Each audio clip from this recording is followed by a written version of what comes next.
नमस्कार दोस्तों, मैं हूं आशीष और आप देख रहे हैं एएसएम यानी कि आशीष स्टडी मिशन। तो दोस्तों, आज की क्लास में आप लोगों का स्वागत है। और जो हम ये हिस्ट्री का क्रैश कोर्स चालू किए हैं, इसमें सबसे पहले जो हम कवर करने जा रहे हैं वह है मध्यकालीन इतिहास यानी कि मिडिवल हिस्ट्री। सबसे पहले शुरू करने से पहले आप लोग कुछ चीजों को समझ लीजिए कि आज हम वीडियो में कवर करेंगे कि मध्यकालीन इतिहास से हमें क्या क्या पॉइंट पढ़ने हैं। हमारे एग्जाम्स को ध्यान में रखते हुए क्या क्या चीजें जो हम यहां से पढ़े जो कि रिलेवेंट हो एग्जाम्स के लिए। हमें बहुत सारी चीजों को नहीं पढ़ना है, इतना पढ़ना है जिससे हमारे एग्जाम्स के लिए बहुत फायदा हो जाए। और आज जो हम पढ़ने वाले हैं, अगर हम सही से आप पढ़ते हैं तो एग्जाम्स में इससे बाहर कहीं नहीं आने वाला है, यहीं से पॉइंट्स बनते हैं आपके। तो आइए शुरू करते हैं। सबसे पहले जब हम मध्यकालीन इतिहास पढ़ रहे हैं तो हम यह समझने की कोशिश करेंगे कि इसमें क्या क्या पॉइंट हमें डिस्कस करना है। बहुत सारे बच्चों के पॉइंट्स होते हैं, उनका कहना होता है कि इतना बड़ा सिलेबस है इतिहास का, बहुत बड़ा सिलेबस है, बहुत सारी चीजें हैं याद करने को, हम कैसे याद करें। तो सबसे पहली बात है कि इतिहास को कभी रटा नहीं जा सकता है। इतिहास को आप लोग रटिए मत, इतिहास को रिवाइज करिए, इतिहास को इंटरेस्ट लीजिए, इतिहास में इंटरेस्ट लीजिए एक कहानी के तौर पे। अगर आप कहानी के तौर पे इतिहास को पढ़ते हैं तो इससे यह समझ में आता है कि कहानियां चाहे कितनी भी पुरानी हो, चाहे कितनी भी बड़ी हो, हमारे माइंड में सेट हो जाती हैं। और अगर आप बार बार कहानी को पढ़ते हो तो वही कहानी सही तरीके से याद हो जाती है, उसमें जो भी चीजें एक एक पॉइंट्स रहते हैं वो तैयार हो जाते हैं। तो इतिहास को हमें अलग अलग, जैसे हम मध्यकालीन इतिहास में बहुत सारे पॉइंट्स को पढ़ने वाले हैं, तो वही सारे पॉइंट्स को अलग अलग कहानियों के रूप में हमें पढ़ना है। और हमें ये रिलेट करना है कि एक घटना दूसरी घटना से कैसे जुड़ी हुई है। सन नहीं याद करना है आप लोगों को, सन तो आप लोग को आराम से याद हो जाएगा जब आप 4 से 5 बार 6 बार जितनी ज्यादा बार रिवाइज करेंगे उतने ही ज्यादा सन, बाकी जो इतनी सारी चीजें उपलब्ध है इतिहास के बारे में, सब तैयार हो जाएंगी। आप लोगों को बस घटनाओं को रिलेट करना है, कहानियों को समझना है और उसे माइंड में अपने सेट करना है। कहानियों को इंटरेस्ट में बदलना है, अपने अभिरुचि में बदलिए, जिससे आपको लगे कि अब आप आसानी से इस कहानी को समझ सकते हैं। तो दोस्तों, आइए देखते हैं कि कौन कौन से पॉइंट हैं जो मध्यकालीन इतिहास में हमें डिस्कस करने हैं। तो दोस्तों, आइए देखते हैं। सबसे पहले मैं आप लोगों को बताऊंगा, फिर उसके बाद नोट करवाऊंगा, तब आप लोग इसके बाद नोट कर सकते हैं। लेकिन पहले आप लोग उसको सुनिए। सबसे पहला पॉइंट जो डिस्कस करेंगे हम लोग वो है अरब का आक्रमण। अरबों का आक्रमण यानी कि खलीफा के आदेश पे मोहम्मद बिन कासिम ने 711 ईस्वी में जब भारत पर आक्रमण किया, यानी सिंध पर आक्रमण किया, तो सबसे पहले हम इसको डिस्कस करेंगे। दूसरा पॉइंट जो डिस्कस करना है हमें, तुर्की का आक्रमण। तुर्कों का आक्रमण पढ़ना है दोस्तों। तुर्कों के आक्रमण में 2 पॉइंट्स हमें डिस्कस करने हैं, महमूद गजनवी, मोहम्मद गौरी। ये 2 पॉइंट बहुत ज्यादा इंपॉर्टेंट है जिसको डिस्कस करना है। इसके बाद तीसरा जो पॉइंट है, हमें सल्तनत वंश या सल्तनत काल जो है, जिसमें 5 वंश ने राज किया है, उस सल्तनत काल को पढ़ना है। अब देखिए, महमूद गजनवी, मोहम्मद गौरी, इनकी घटना अलग है और सल्तनत काल इनके बाद आता है। तो हमें उसी के बीच में, जो इन दोनों के बीच में, जो इन घटनाओं के बीच में जो रिलेशन है उसको समझना है। आखिरकार मोहम्मद गौरी के बाद ये सल्तनत काल की शुरुआत कैसे हो गई। सल्तनत काल की शुरुआत जो होती है 1193 के बाद, यानी 1200 ईस्वी में जब आएंगे आप, तब से लेके 1526 तक पूरा का पूरा सल्तनत काल होता है। अब इस सल्तनत काल में भी हमें 5 वंश को पढ़ना है। वो 5 वंश हैं गुलाम वंश, खिलजी वंश, तुगलक वंश, सैयद वंश और आखिरी है लोदी वंश। इन 5 वंशों को पढ़ते पढ़ते हम 1200 से 1526 पहुंचेंगे। अब हमें 1526 में आ जाते हैं बाबर। अब बाबर कौन राज्य की स्थापना करते हैं, किस वंश की, कौन से साम्राज्य की, मुगल वंश की।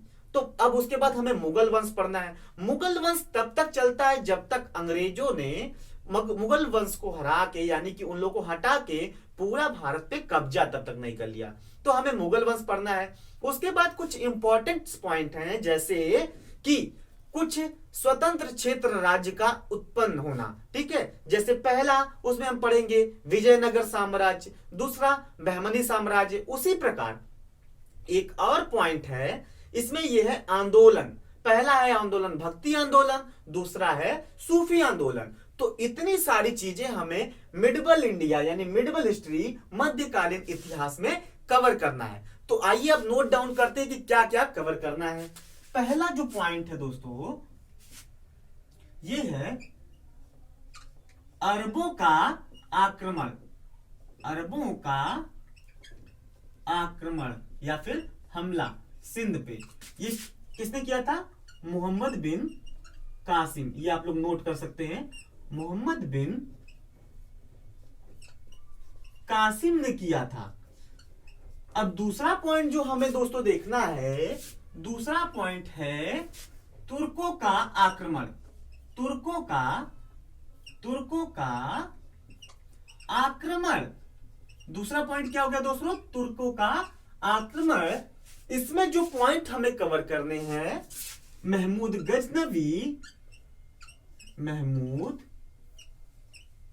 गजनवी। दूसरा पॉइंट जो है मोहम्मद गौरी। ये दो पॉइंट हमें तुर्कों के आक्रमण से दोस्तों कवर करना है। तीसरा जो पॉइंट है, यानी तीसरे नंबर पे जो हमें डिस्कस करना है मध्यकालीन इतिहास में, वह है सल्तनत काल। सल्तनत काल ये मध्यकालीन इतिहास का सबसे इंपॉर्टेंट पॉइंट माना जाता है, सल्तनत काल और मुगल काल। तो दोस्तों सल्तनत काल में हमें क्या क्या पॉइंट डिस्कस करना है हम देख लेते हैं।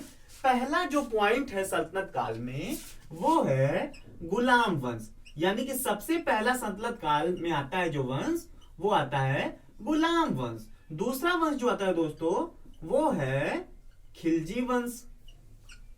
पहला पॉइंट गुलाम वंश, दूसरा पॉइंट खिलजी वंश। तीसरा पॉइंट जो दोस्तों है वह है तुगलक वंश। तीसरा पॉइंट क्या है दोस्तों? तुगलक वंश। चौथा पॉइंट क्या है दोस्तों? चौथा पॉइंट है सैयद वंश। सैयद वंश। अब पांचवा जो आखिरी पॉइंट सल्तनत काल में हमें डिस्कस करना है दोस्तों, वह है लोधी वंश। कितना पॉइंट हो गया? लोधी वंश। यानी कि हमने पहला अरबों का आक्रमण, दूसरा तुर्कों का आक्रमण, तीसरा जो है सल्तनत काल की स्थापना। इसमें 5 पॉइंट। अरबों के आक्रमण में मोहम्मद बिन कासिम को कवर करना है, तुर्कों के आक्रमण में महमूद गजनवी और मोहम्मद गौरी को। 3 पॉइंट हुए दोस्तों। आपने नोट कर लिया है? अगर नहीं नोट किया तो प्लीज नोट कर लीजिए। ये 3 पॉइंट यहां से कवर करने हैं। इसके बाद का जो पॉइंट है वो देख लेते हैं दोस्तों। इसके बाद का पॉइंट, अब इसको मैं रफ कर दे रहा हूं, फिर उसके बाद हम लोग दूसरा पॉइंट देखते हैं। इसके बाद का जो पॉइंट है दोस्तों, इसके बाद का जो पॉइंट है दोस्तों, वो चौथा नंबर का पॉइंट है, वो है मुगल काल। मुगल काल। अब मुगल काल में हमें क्या क्या देखना है ये समझ लेते हैं। इसमें बहुत सारे पॉइंट्स हैं जो हमें डिस्कस करने हैं। जैसे मुगल काल के संस्थापक के बारे में पूरा समझना है, बाबर। दूसरा पॉइंट है हुमायूं। पहला पॉइंट हो गया बाबर, दूसरा पॉइंट हो गया हुमायूं। तीसरा पॉइंट, एक पॉइंट दोस्तों है जो मुगल काल से रिलेटेड नहीं है, लेकिन इसी बीच में उसका टाइम पीरियड आता है जो कि बहुत इंपॉर्टेंट है, उससे कई बार क्वेश्चंस पूछे गए हैं। वो जो तीसरा पॉइंट हम यहां पे एक डिस्कस कर लेंगे, इसको आप ब्रैकेट में कर लीजिए, शेर शाह सूरी। शेर शाह के बारे में ये डिस्कस करना है। ठीक है, अब इसी के बाद हम शुरू करेंगे अकबर का टाइम पीरियड डिस्कस करेंगे। अकबर के टाइम पीरियड में क्या क्या कार्य हुए हैं, क्या क्या नहीं हुआ है, जो भी चीजें अकबर से रिलेटेड, क्या क्या युद्ध हुए हैं, भारत में उनका विस्तार क्या रहा है, हल्दी घाटी का युद्ध क्या रहा है, बहुत सारी पेटीकोट शासन क्या रहा है, ये सारी चीजें हमें डिस्कस करना है अकबर में। अकबर के बाद आता है दोस्तों जहांगीर। जहांगीर का टाइम पीरियड डिस्कस करना है। जहांगीर के बाद हो गया दोस्तों शाहजहां। शाहजहां का टाइम पीरियड डिस्कस करना है दोस्तों। उसके बाद जो आखिरी हमें डिस्कस करना है वह है औरंगजेब। औरंगजेब के बारे में डिस्कस करना है दोस्तों। मुगल काल में हमें ये सारे पॉइंट यहां पे डिस्कस करने मध्यकालीन इतिहास में। और एक पॉइंट और आता है, इसी में जोड़ लीजिए, उत्तर मुगल शासक। उत्तर मुगल शासक डिस्कस करना है। उत्तर मुगल शासक डिस्कस करना है, यानी कि औरंगजेब के बाद जो मुगल काल के वंशज थे जिन्होंने लगभग सिर्फ 60 वर्षों तक शासन किया, फिर अंग्रेजों ने उनको हटा के, अंग्रेजों का टाइम पीरियड आ गया जब उन्होंने भारत पे कब्जा कर लिया, भारत पे राज्य करने लगे, तब तक जो औरंगजेब के बाद के जो शासक बने हैं, जिसमें 7, 8, 9 लोग हैं, उनके बारे में डिस्कस किया जाएगा शॉर्ट वे में। दोस्तों ये हो गया। अब इसके बाद का जो पॉइंट है, ये 5 पॉइंट हो गए दोस्तों। जो छठवां पॉइंट हमें डिस्कस करना है, 6 नंबर का पॉइंट है आंदोलन।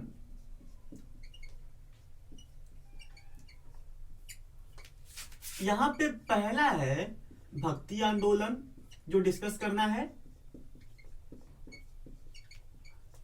दूसरा जो पॉइंट है वो है सूफी आंदोलन दोस्तों, सूफी आंदोलन। ये भी एग्जाम पॉइंट ऑफ व्यू से बहुत ज्यादा जरूरी हो जाता है। यानी कि अब तक हमने 6 पॉइंट कवर कर लिए, अभी भी एक पॉइंट बचा है आपका, कुछ स्वतंत्र साम्राज्य या फिर राज्य। देख लेते हैं। जब मुगल काल या फिर सल्तनत काल का टाइम पीरियड था, तब उसी बीच में कुछ स्वतंत्र राज्य भी स्थापित हुए, तो उनको देखना है। उनके क्या नाम थे? विजयनगर साम्राज्य, विजयनगर साम्राज्य। और दूसरा बहमनी साम्राज्य लिख लीजिए आप लोग। विजयनगर साम्राज्य किसके द्वारा स्थापित किया गया था दोस्तों? हरिहर और बुक्का 2 भाइयों के द्वारा। और यह बहमनी साम्राज्य बहमन शाह के द्वारा स्थापित किया गया था। दोस्तों हम ये 7 पॉइंट जो है मध्यकालीन इतिहास से कवर करेंगे, जो बहुत ज्यादा जरूरी है। पहला पॉइंट था अरबों का आक्रमण, दूसरा पॉइंट था तुर्की का आक्रमण, तीसरा पॉइंट था सल्तनत काल, चौथा पॉइंट है मुगल काल, पांचवा उत्तर मुगल शासक, छठवां जो है हमारा आंदोलन जिसमें भक्ति और सूफी आंदोलन आ गया, सातवां पॉइंट जो है दोस्तों विजयनगर साम्राज्य और बहमनी साम्राज्य। अगर इतने सारे पॉइंट हम सही वे में कहानी के तौर पे अच्छे से तैयार कर लेते हैं और रिवीजन कर लेते हैं कई बार, तो मेरा यह दावा है कि आप एग्जाम्स में इससे आने वाले एक भी क्वेश्चंस को नहीं छोड़ सकते हैं। तो दोस्तों इतने सारे पॉइंट्स हमें कवर करने हैं, तो जो हम पहला पॉइंट शुरू करने जा रहे हैं वो है, पहला पॉइंट जो है अरबों का आक्रमण। तो सबसे पहला पॉइंट वही था, तो सबसे पहला पॉइंट हम वही शुरू करेंगे। क्या है? अरबों का आक्रमण। जिसमें किसके बारे में समझना है? जिसमें हमें मोहम्मद बिन कासिम के द्वारा सिंध पे जो हमला किया गया उसके बारे में समझना है। आइए दोस्तों देखते हैं। तो सबसे पहले हम ये समझने की कोशिश करते हैं कि जो अरबों का आक्रमण हुआ था सिंध में वो क्यों हुआ था, ये समझने की जरूरत है। और अरबों का आक्रमण सिंध पे सफल कैसे हुआ, और तीसरी बात कि अरब जो सिंध पे हमला किए तो सिंध के बाहर और आगे क्यों नहीं बढ़ सके। ये कुछ पॉइंट्स हैं हमें जो मोहम्मद बिन कासिम, जो कि अरब के खलीफा के आदेश पे उसके नेतृत्व में सेना ने सिंध पे हमला किया, उसके बाद सिंध में उसने चाच को हराया, उसके बाद चाच के बेटे दाहिर को भी हराया, उसके बाद सिंध पे कब्जा किया। 3 दिन तक महामारी की तरह लूटपाट चलती रही, खून खराबा होता रहा, लूटते रहे वो लोग पूरा सिंध को, लेकिन फिर भी वो सिंध से ज्यादा कब्जा क्यों नहीं कर सके। ये सारी चीजों को हम समझेंगे अरब आक्रमण में, मोहम्मद बिन कासिम के टाइम पीरियड में। आइए शुरू करते हैं अपना पहला पॉइंट, अरबों का आक्रमण। किसके नेतृत्व में आक्रमण हुआ था? मोहम्मद बिन कासिम के नेतृत्व में। ये क्वेश्चन कई बार पूछा है। और ये कब किया था? 711 712 अलग अलग बुक में अलग अलग साक्ष्य के रूप में 711 तो कहीं 712 ईस्वी लिखा होता है। तो दोस्तों अब हम समझेंगे कि सिंध प्रांत पर अरबों का आक्रमण क्या हुआ और सिंध प्रांत में आक्रमण से पहले अरबों की कंडीशन स्थिति क्या थी। तो देखिए सबसे पहले कि 711 में तो हमला होता है सिंध प्रांत पे, लेकिन 636 ईस्वी में 636 ईस्वी में विश्व में एक बहुत बड़ा साम्राज्य हुआ करता था, फारस साम्राज्य।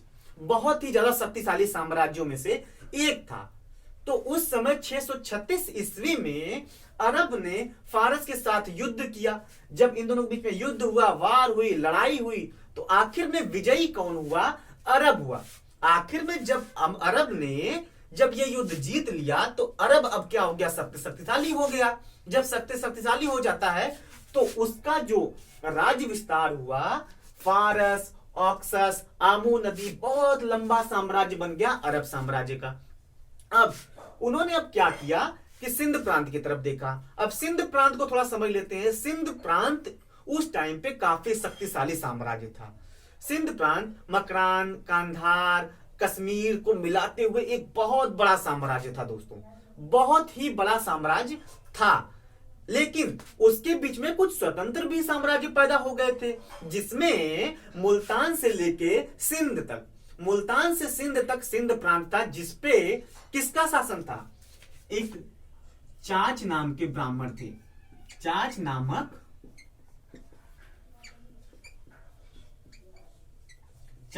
ब्राह्मण का शासन था। यानी कि मुल्तान से लेकर सिंध प्रांत पे पूरा कब्जा किसका था? चाच नामक ब्राह्मण का था। और इन्हीं के बेटे थे दाहिर, जिनको हम लोग नाम जाना जाता है कि जब मोहम्मद बिन कासिम ने हमला किया था 711-12 में दाहिर के ऊपर। तो दोस्तों अब देखिए, कई सारे हमले हुए पहले, लेकिन सारे विफल कर दिए गए।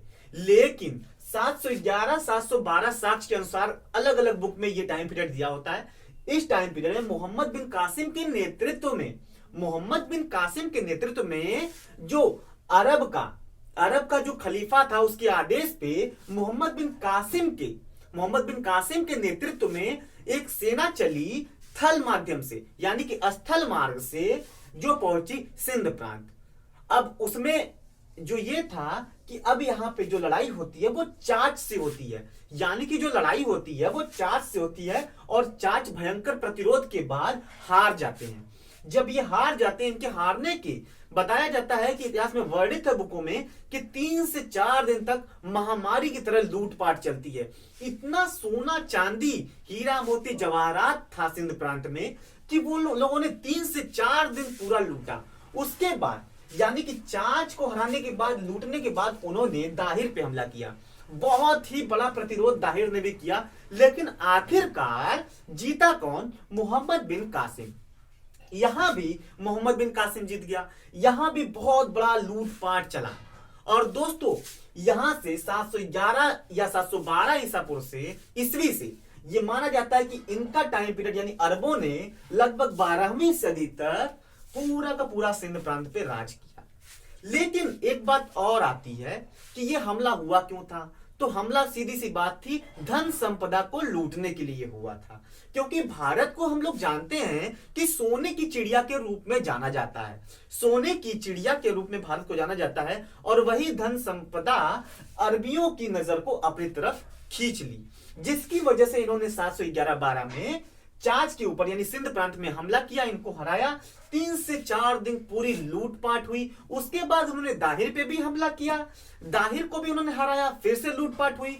और यहां से 12वीं सदी तक इन्होंने सिंध प्रांत पे राज किया। इनका टाइम पीरियड माना जाता है कि 12वीं सदी तक ये लोग रहे। लेकिन एक पॉइंट और आता है एग्जाम पॉइंट ऑफ व्यू से, कभी भी क्वेश्चन बन सकता है कि आखिरकार इतने लंबे टाइम तक ये वहां पे थे, तो सिंध प्रांत से आगे क्यों नहीं बढ़े? तो दोस्तों राजस्थान, गुजरात, बाकी अन्य जगहों पे अगर ये आगे बढ़े तो वहां पे राजपूतों का शासन था, टाइम पीरियड था, राजा थे, जिन्होंने भारी गतिरोध के साथ इनको आगे नहीं बढ़ने दिया। इन्होंने कोशिश की थी आगे बढ़ने की, लेकिन ये आगे नहीं बढ़ पाए।